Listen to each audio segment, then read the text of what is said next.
The Committee on Public Works. My name is Councilor Michael Green. I'm joined by Councilors Joe Carney, Councilor Steve Thompson, and Council President Helen Hudson. So why don't you guys introduce yourselves and get us started. Good afternoon. I'm Mary Robison, City Engineer. Sam Edelstein, Chief Data Officer. Joe Barry, First Assistant Corporation Counsel. Does everybody have a packet? No. I think we got 3 of them. Oh, do you have some more? I think we have extras. Yeah.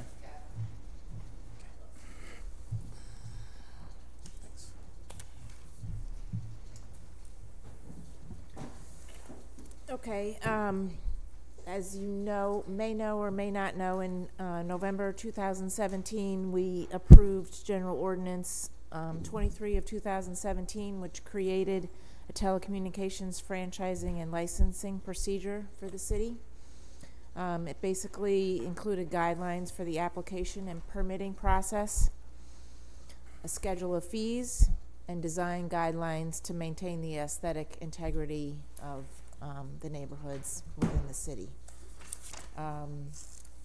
To date, we have approved 1 revocable license for a pole on Salt Springs Road and West Genesee Street for Verizon.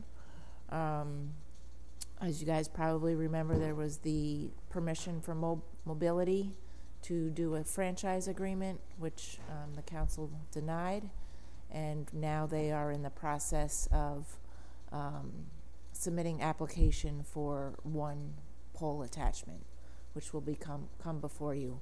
But what's happened is the FCC regulations have come into play as of January 14th, 2019, and those regulations are in conflict with our current ordinance. Before you move on, in conflict in which way? Well, I'm prepared to give an overview of that in detail. I believe Sam was going to give a brief introduction on what is 5G and to kind of paint the picture. So I can do that first, or we can skip and come back to that. I want to know what the conflict is. Okay. So why don't we go to that? I think we all. I think we've all come up on. I want to know how this affects us. Yeah. Sure. Yeah. Well, I was going to start with a kind of overview of the big picture of the Federal Telecommunications Act, and then go into more detail, in particular, about the recent FCC order. So the stage was set in 1996 by the adoption by Congress of the Federal Telecommunications Act. Its intent was to remove barriers to entry into the telecommunications field, and the policy it set forth is to create a pro-competitive, deregulatory national policy when it comes to telecommunications in general, which encompasses all telecommunications, not just small cell technology. Specifically, Section 253 of the Act provides that no state or local statute or regulation or other state or local legal requirement may prohibit or have the effect of prohibiting the ability of any entity to provide any interstate or intrastate telecommunication service. And in general, the federal courts have enforced this policy since the Act's adoption in 1996. The initial result of this act we saw in 1998 when the city received kind of a flood of applications for fiber optic placements in the right-of-way through conduits. And we responded to this at the time by reaching agreements with individual providers and doing it through what you commonly see as a permission ordinance. And we did receive some benefits, extra conduit, and a fee based on per foot of conduit. And we still carry forth that policy today when it comes to the fiber line systems, although that has kind of tailed off. I guess wireless, from a technological point of view, is the hot new thing. So recognizing that, the FCC has, which to clarify, the Federal Communications Commission is the administrative agency set up by Congress to govern these matters and specifically to enforce Congress's intent when it comes to the details of telecommunications. So the FCC has done that most recently by promulgating an order. It was issued last September, and it became effective on January 14th of this year.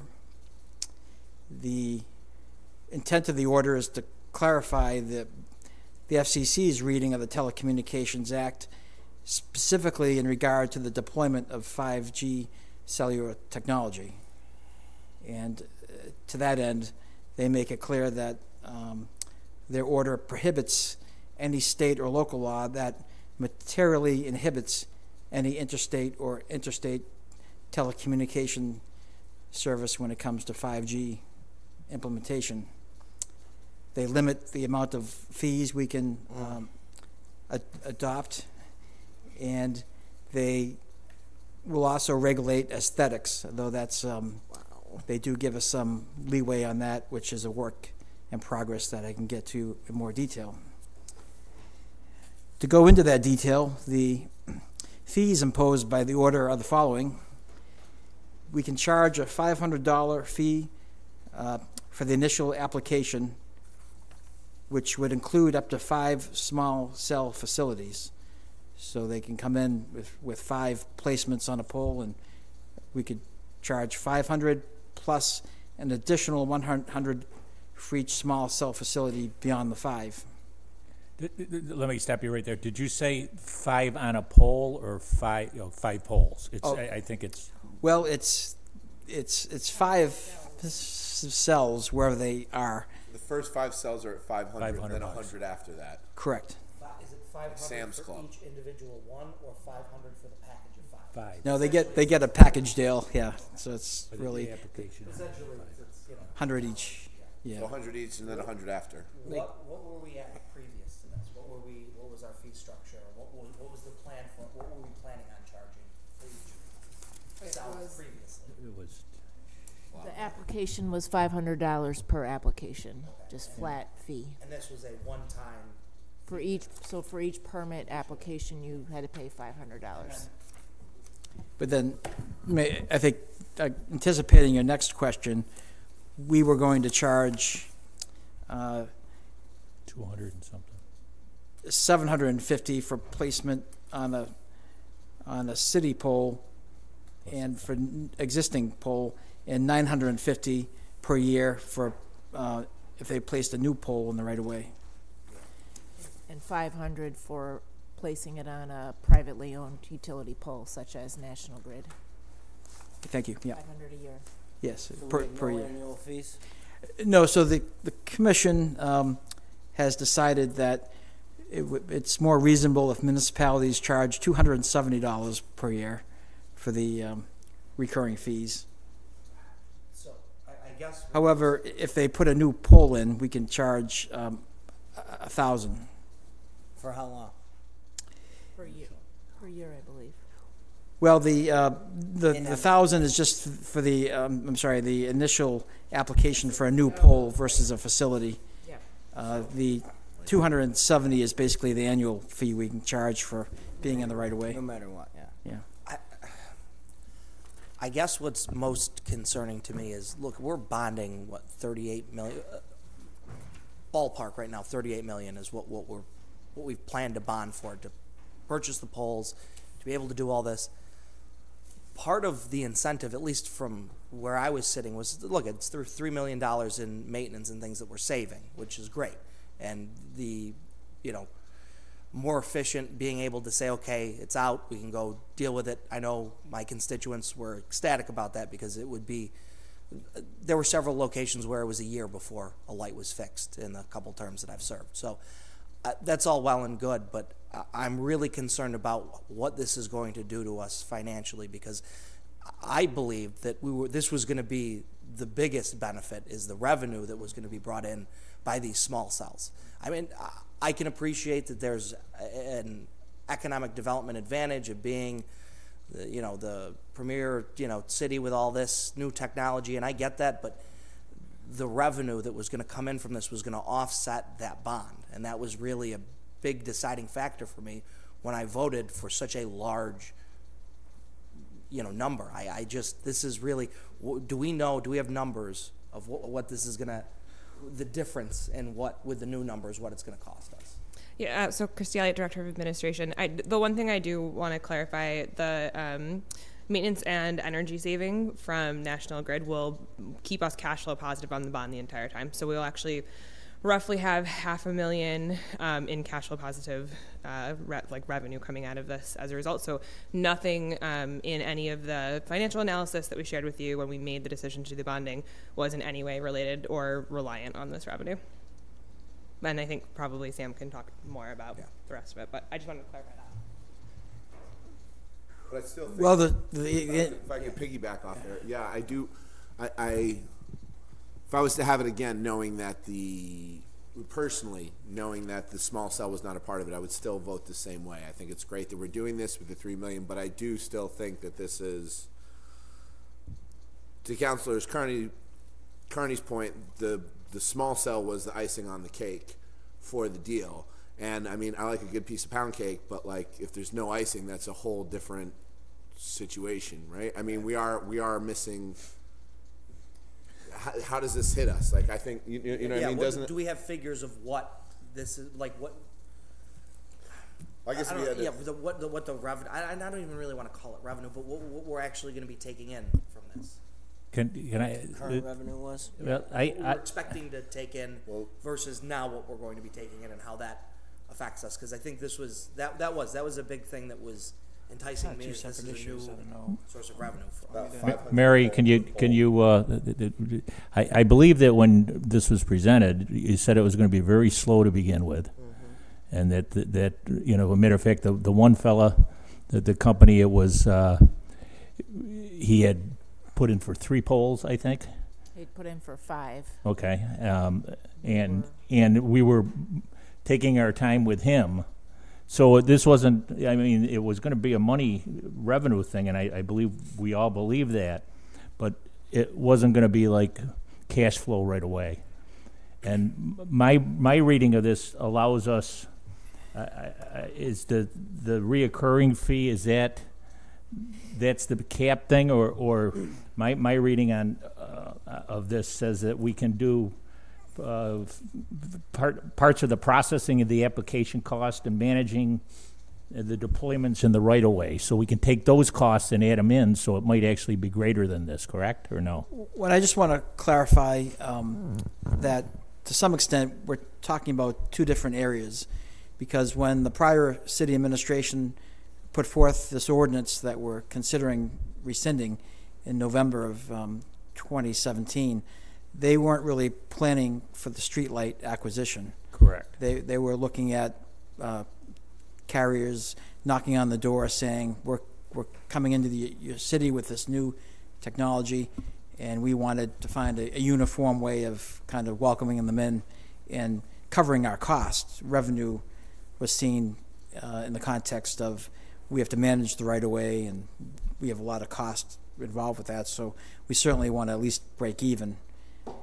And in that respect, the subsequent Federal Communications Commission order and imposing the fees and opening up kind of the 5G door to nationwide standards is kind of on a separate track from the streetlight acquisition. I think the streetlight acquisition was really put together and designed around a set of cost savings that is independent of the 5G placement. It just so happens that they're both occurring in the right-of-way at the same time. I got that, but my reading on the small cell end is that those are costs that we can add on to our. Is that not correct? I mean, it's been like 4 publications here that processing applications cost and managing deployments in the right-of-way. So whatever the costs are that we can quantify that these are, they could be added to our costs for the fee.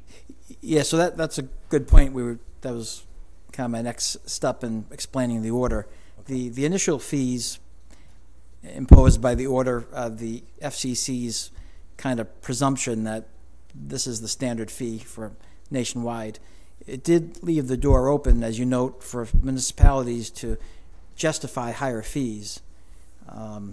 Those fees have to be reasonable, and have to be a reasonable approximation of the costs that local government is actually spending, and they have to be non-discriminatory.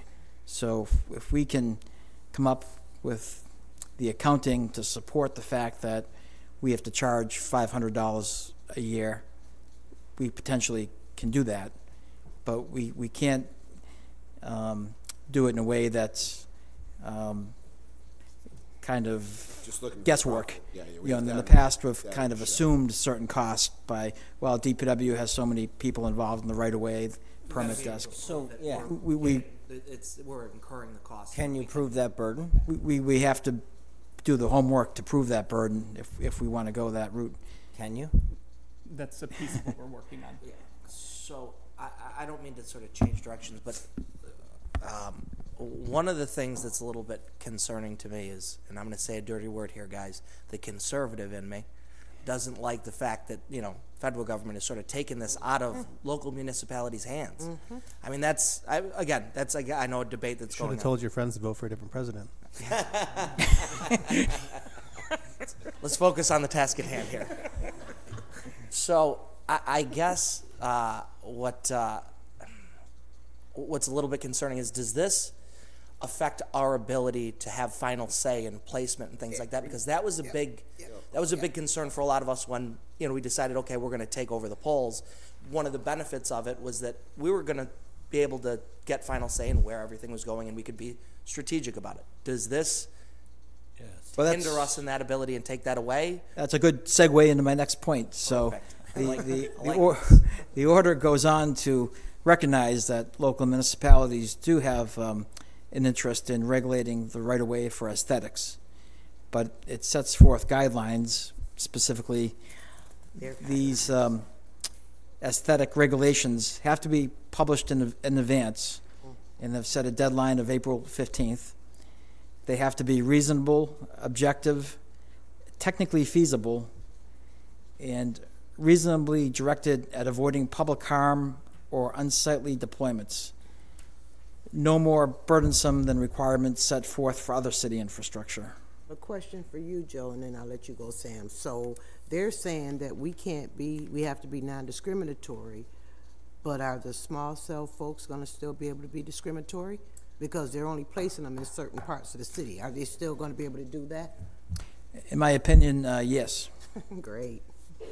Just to add to that point, though, our intention has been to figure out ways to have citywide coverage for a variety of different networks. And so, again, getting back to sort of the purpose of what we're talking about today, by rescinding this ordinance, we then can go and have discussions with the telecommunications companies that would install these small cells and find ways, hopefully, that we could urge them to. And they to could have tell a you citywide. no and keep moving in the direction they're moving in because the FCC just gave them all of this leeway.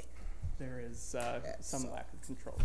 So what is the legal, so you're saying aesthetic, is that the only stipulation we can put on these as the municipality, is the aesthetic? I mean, so you're talking about, because in my opinion, this is, to piggyback off of Council President Hudson's point, in the modern economy, access to internet is the same as access to heat or water or any other necessity of life in order to have an economically productive existence. So if they come in and say Sprint just wants to do the university area because that's the most profitable area, and then they never want to get to the south side or the west side, have we lost that autonomy to make that happen? Because we as the municipality obviously can't.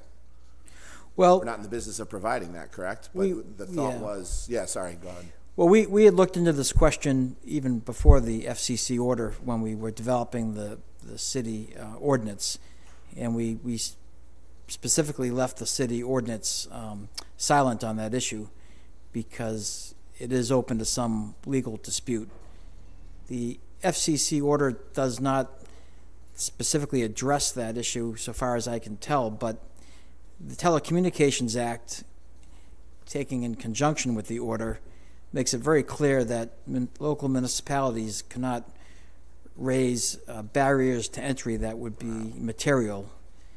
And I believe my reading of all the legalese surrounding it, it would be challenging to impose that requirement and not face a legal challenge. That being said, there's nothing that prohibits us from negotiating with the providers, and I believe that's our intent, is to look at this on a case-by-case basis, because from our understanding, there are a relatively few number of providers that are knocking on the door. So instead of an ordinance trying to preset all these conditions. So does the city have autonomy over that, over which provider it chooses to go with? No, we cannot discriminate. We have to negotiate and allow in each provider under the same. How can we negotiate if we don't have say over who it is? Right. We have to wait till they apply. Well, I believe there are several carriers interested in coming into the city.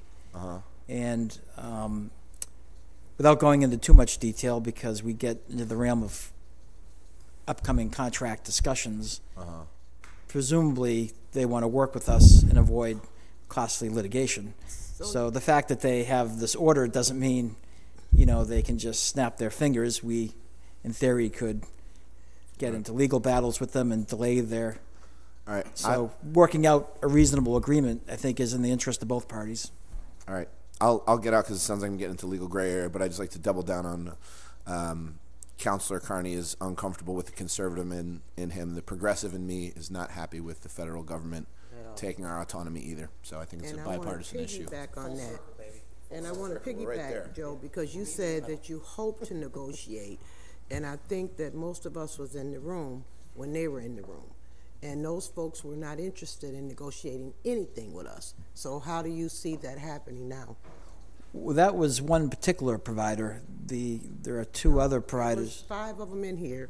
One offered us something, and the rest of them was basically no. Well, I was thinking of the one that applied last summer. That's because we had 5, and they weren't interested. Except you are correct. At the general, when we developed the ordinance, and they all came and talked to us. But when mobility came, we had those discussions and tried to come up with a specific agreement, which we have not yet done with the other providers. So, what are other cities doing? Well, basically, there was a fairly large group of cities nationwide that banded together and challenged this order in court. And so far, they have not been successful. They asked for an immediate stay of the order, and the 10th Circuit Court of Appeals denied that stay. There's litigation. It's out west. Although they were seeking a nationwide stay, so that litigation goes on, but there's litigation in the 9th Circuit as well. But we don't have the ability to wait for that to be resolved. The order is in effect, and unless someone is successful in overturning it, and I can't really opine on what the odds are of that. So the we have to live with it as is. The burden of proof, and you talked about the encroachment and our upkeep, I guess, is how we're going to have to explain ourselves for why we think our costs should be our costs. What goes into that? What are we taking into account? Cost of the sidewalks of the infrastructure, and how do you qualify that or quantify that? I think also just the physical checking of permits and processing the permits. So do you put down an hourly and a staff number required? That's how you adjust. Sounds pretty comprehensive. How far along on this proof of burden and explanation are we? So these are discussions that we're starting to have as we're understanding what the limits and what the order requires of us. It's what we're starting to have conversations with the permit office and with other departments that would review. Would it be sorry, go ahead. I just have a little bit to Okay, add to who that. are you? Jake Dishaw, Director of Central Permit Office. So we've had initial conversations of how we might handle these permits and how we handle the intake and the routing and the review and approval of these. While I can't give you an exact number, what I can say is we will be coming up with, if these figures align with us being able to handle these or not, and if they can't, we would be able to establish a number that says, I think we should charge this amount based on the time it's going to take us, the number of permit applications we're anticipating, the folks that need to review these and approve these. So we are looking at that, but I guess step one would be, addressing the ordinance that's in place now, and as we move forward, we would certainly figure that out. But at this time, we don't have that specifically set, but we are working towards that. And I know that might not completely answer your question, but that's where we're at right now. I guess, do we have a timeline for when we pull the trigger on? We're waiting till April 15th to have that proof of burden done. Well, I think we have to make some policy decisions as to whether or not the revenue is as important as other considerations. So when you look at the permit fee revenue in relation to the city budget, I don't know if it was ever really meant to be a windfall. It was really just meant to cover our costs. So if you look at, the $500 fee and the $270 fee, one approach could be to say to the carriers, we're willing to accept these fees, but in return, and to expedite the deployment and other considerations like cooperation on the aesthetics, can we enter into an agreement where everyone is mutually agreed on benefits? So do we know which way we're leaning? Are we concerned about the revenue? Or are we concerned about getting the aesthetics and the placement of these, throughout the city? What are we willing to? Which side would we prefer to have? Well, so I think at least from what we've heard from the council and previous discussions about these kind of permits generally, and then also where we've tried to push in terms of more connectivity citywide, is that we know that carriers, this is a priority for them to have full coverage for the city nationwide, really, and that will come at some point. If we can create the circumstances where we can make it, helpful for us, but then also easy for them to install the small cell devices, then that hopefully puts us in a place where we can have positive partnership and negotiation on more full deployment. Do we have a leverage plan? Well, I think so. To kind of outline the general approach would be first to rescind the current ordinance because it's out of compliance, and it would also show our good faith to the carriers that we're trying to work within current law and make an arrangement with them.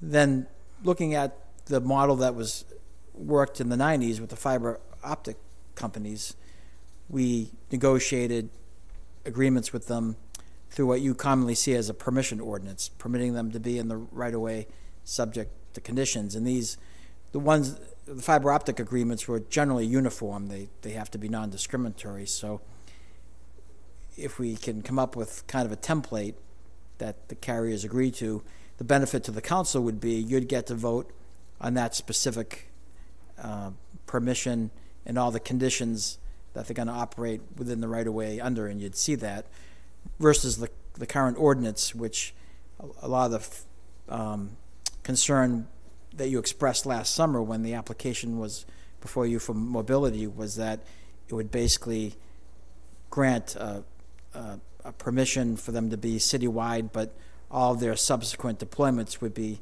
administratively approved and never come back to the council. So to me, I'm just trying to take this in, but it seems like we're going in two streams. We have the revenue side of it, and then we have what do we want, the aesthetics and the coverage side of it. And are you working on both of those? We're all working. We're all working on both of those.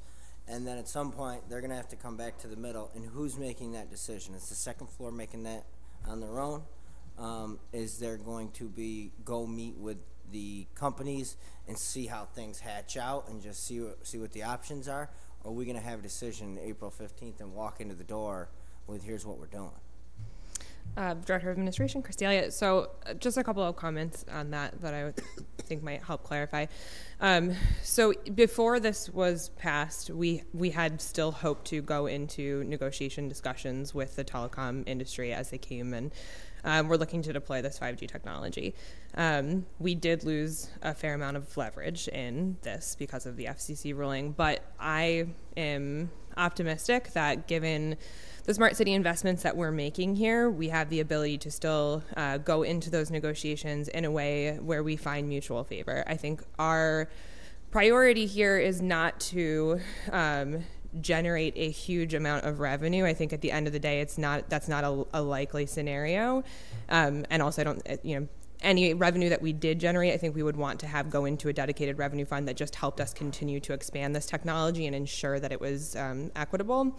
I think our priority as administration is, to Sam's point, this stuff is coming. It's going to come to every city across the country. The question always remains, how quickly and how equitably will it come here? And so the goal that we have in mind is, how do we go into a conversation with the telecom industry and work with them to understand what leverage we do have and how we can incentivize them to make that investment here. And I think one of the easiest ways you can do that is, frankly, by saying, hey, we're open for business. We're going to do what we can to do this quickly for you and maybe that means you pay for us to have another staff person, in our permit office, because that's what it's going to require in order for us to be able to do this in a way that's cost effective and quick for you. That's one example. We've also seen San Jose, California, sort of the model for this, and granted, they worked on it before the FCC legislation came through, but they are in a long-term partnership, I believe with AT&T, and they have an agreement that they'll give them a certain amount of money over a certain amount of time. I think it's like 25 years or something along those lines. It's not an exclusive contract; everybody else can come in and do it too. But with this particular telecom, they've come to agreement that they will make an investment in the city to have this equitable access, and that they will pay the city a certain amount to do that very quickly. And so as people sort of try to win this technology race across the country, different cities are going to be at the front and the end of that. And I think given the work that we're doing through Surge and the smart city stuff that we're doing, we're really well positioned to be at the front, and that still gives us some of that leverage, even though we've lost a fair amount of it through this process. So I don't think we know exactly how that's going to shake out from the balance of, is this a revenue generator or are we focused on equitable access? I think we're really focused on equitable access. We want this to happen here, we want it to happen quickly here, and we want all of our citizens to have access to it. And so to the degree that that means we will make sacrifices on the revenue side, I think that that's something that we're comfortable doing, assuming that it's a mutually agreed upon policy and the council feels similarly. But that's, I think, the standpoint of the administration. I would also add that policy decision we would come to a conclusion on before the deadline of the 15th. Did you have? Thank you. Is that all right, Councilor Green, if I just had a quick one? Would it be at all worth it to add Syracuse's name to that when you spoke of that lawsuit that's in the 10th Circuit? Like, is that? I don't see how that would really benefit us. We're kind of getting the benefit of their doing the work on our behalf. Do you think that's a lost cause, that whole effort? As I mentioned earlier, it's really hard to give an opinion on that. It's okay. So complicated litigation, and there are several large cities pursuing it. We're involved through the International Municipal Lawyers Association. We do keep in touch with them and see how that's progressing. But and how are other cities? So other cities that struck, she was just talking about a 25-year deal that California had struck with AT&T. What are other cities who have shopped this out for a 10-year deal with different carriers? How are they now? Are they all rescinding their original legislation and going back to $200 a pole and $500 fees? It depends on, it very much depends city to city. There are some cities that have said, we're going to cut almost all the fees because we just want to have you here as quickly as possible. It really depends. But anything that's over it is now not an option. Unless you can very clearly justify that it's worth more. But yeah, so all the other ones that abiding struck by- longer deals that for $700 a pole and a $1,000 fee, they're all dropping to $500 and $200 a pole. Well, not automatically per se, because those arrangements were contractual and the Right. carriers could choose voluntarily to live by them. That's not prohibited. But nobody's going to do but- that. Well, I mean, So a I think lot in the will spirit vary. of public-private partnership, right, like there's more to think about than just the actual revenue, right? Again, a lot of the incentive for these companies is that they want to be the first place that's there, and they want to be fully there. You know, when we talk about the 5G technology, things like autonomous vehicles are reliant on that, right? So if you want to incentivize, if you want to be the network that is allowing for technology to surge into the future, like then you want to be in places and you want to have full coverage in those places. So there are several different levers that you can pull within it, and I think people are coming to agreements through public-private partnerships that allow them to find mutual value for everybody and would keep, the contracted $25 million for San Jose, for example.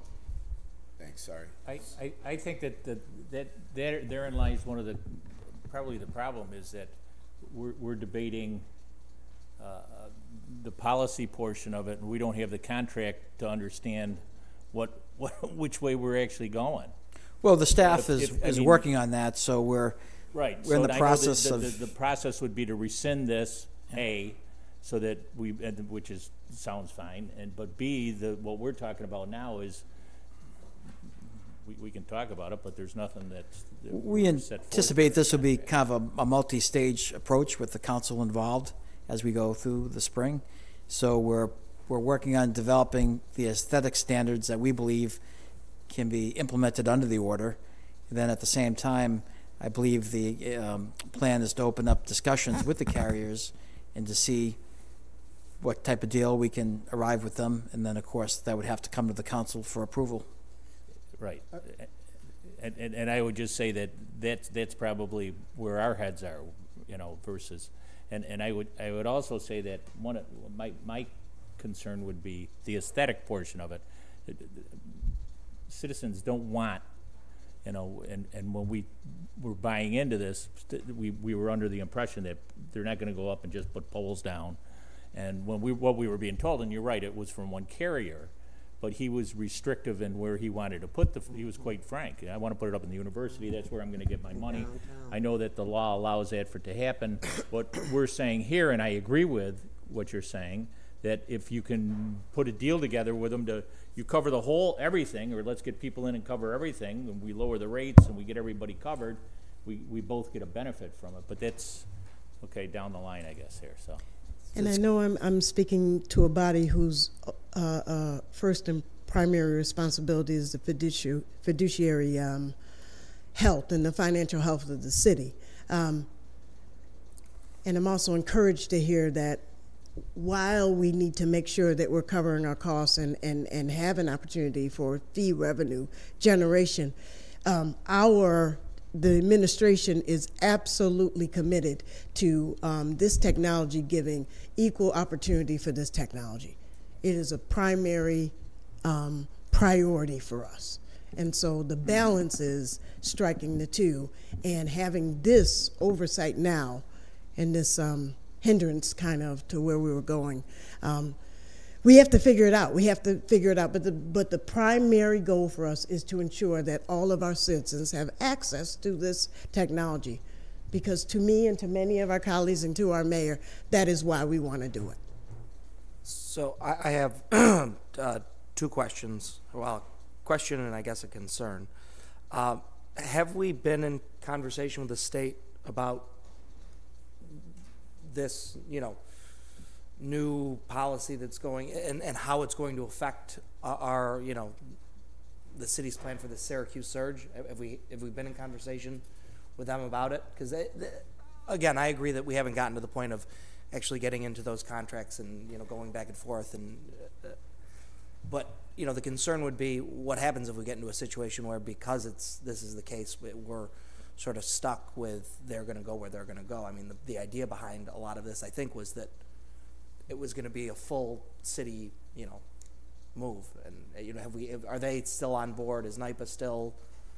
Yeah, so we are. I mean, we're in regular and ongoing conversations with the state on these kinds of issues.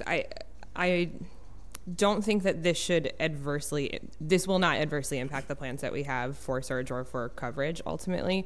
Again, while the incentive model has changed and the way that we would approach telecoms from this standpoint has likely changed, it is in their best interest.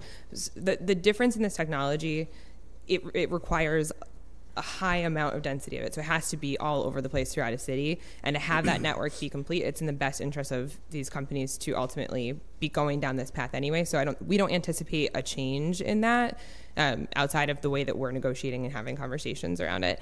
And I also will just reiterate that the broader surge plan includes several different types of connectivity. So while 5G is one of the things that we are certainly working to get access to early and equitably, we're also looking at fiber build out. We're also looking at Wi-Fi and other mechanisms to make sure our citizens stay connected.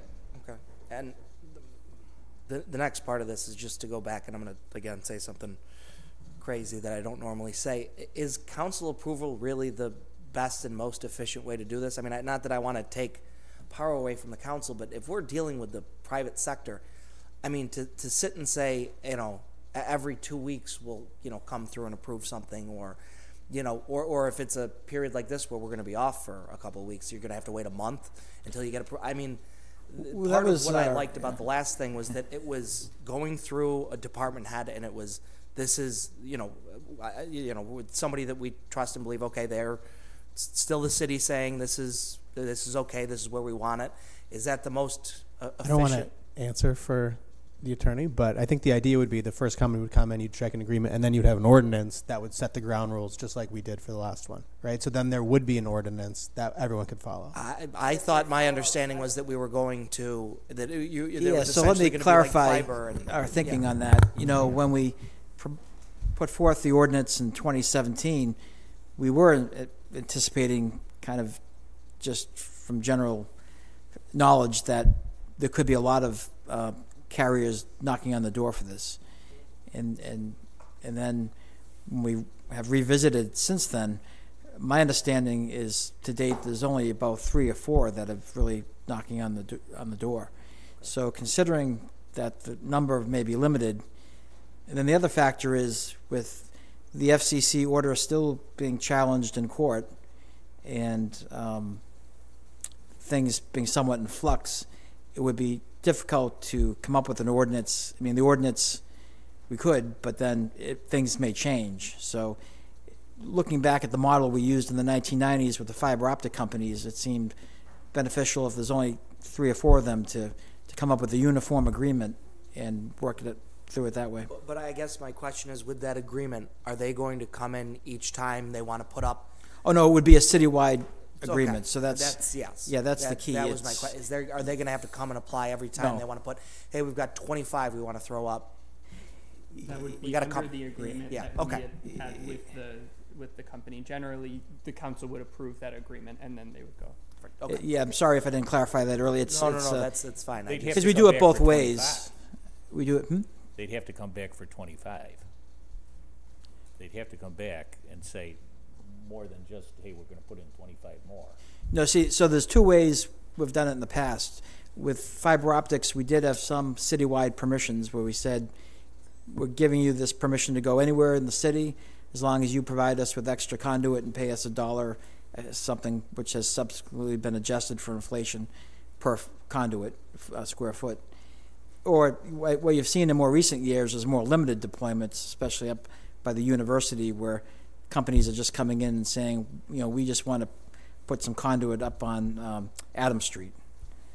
So the council really has the discretion to approve a citywide permission or a more limited.